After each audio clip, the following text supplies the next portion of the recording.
ধরেই আমি দেখছি যে অরিজিতের সঙ্গে আমার নামটা জোড়ানো হয়েছে। I am a fan of Arijit Singh.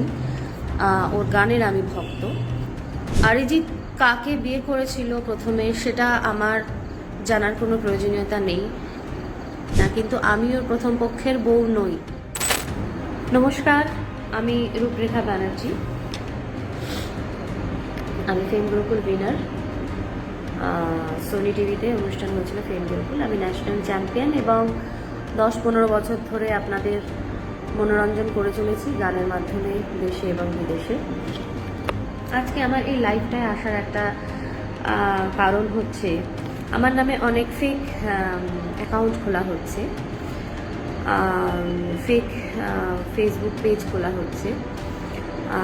আমি আজকের এই ভিডিওটা যেই ফোনে শেয়ার করব সেটাই হচ্ছে সেই ফেসবুকটাই আমি হ্যান্ডেল করি, আর বাকি পেজগুলো আমি রেখে দিয়েছি। সেরকমভাবে হ্যান্ডেল করা হয় না, খুব শীঘ্রই হ্যান্ডেল করতে শুরু করব।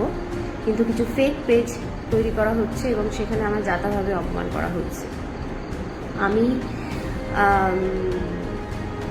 ফেসবুক ক্রাইম ব্রাঞ্চ যারা আছে তাদের রিকোয়েস্ট করব এটা দেখতে, যে এটা কারা করছে এবং তাদের যেন শাস্তি হয়। আমি এই জন্য ভিডিওটা করলাম। দীর্ঘদিন ধরেই আমি দেখছি যে অরিজিতের সঙ্গে আমার নামটা জোড়ানো হয়েছে।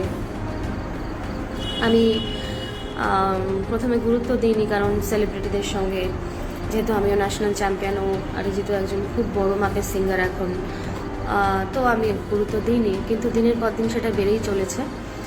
আর সবচেয়ে বড় কথা হচ্ছে, অরিজিৎ এই মুহূর্তে দেশের অন্যতম সেরা গায়ক, আর হচ্ছে দেশে এবং মানে হোল ওয়ার্ল্ডে হচ্ছে 1 নম্বর আমি মনে করি। এবং আমিও মানে ওর গানের ফ্যান। অ্যাজ এ সিঙ্গার আমি ওই কম্পিটিশনের winner. Still I am a fan of Arijit Singh. ওর গানের আমি ভক্ত। ফ্যান মানে আমি ওর গানের ফ্যান, ঠিক আছে?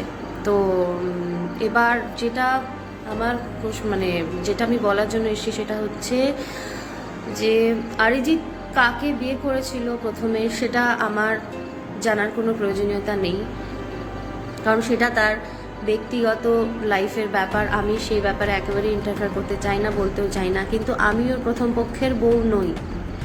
আমি একবারই বিয়ে করেছি এবং আমি বম্বেতে প্রতিষ্ঠিত হলেও, কর্মসূত্রে বম্বেতে থাকলেও বিয়েটা আমি কলকাতায় করেছি এবং বিয়েটা 2010 সালে করেছি। আমার হাজব্যান্ডের নাম হচ্ছে নলিনাক্ষ ভট্টাচার্য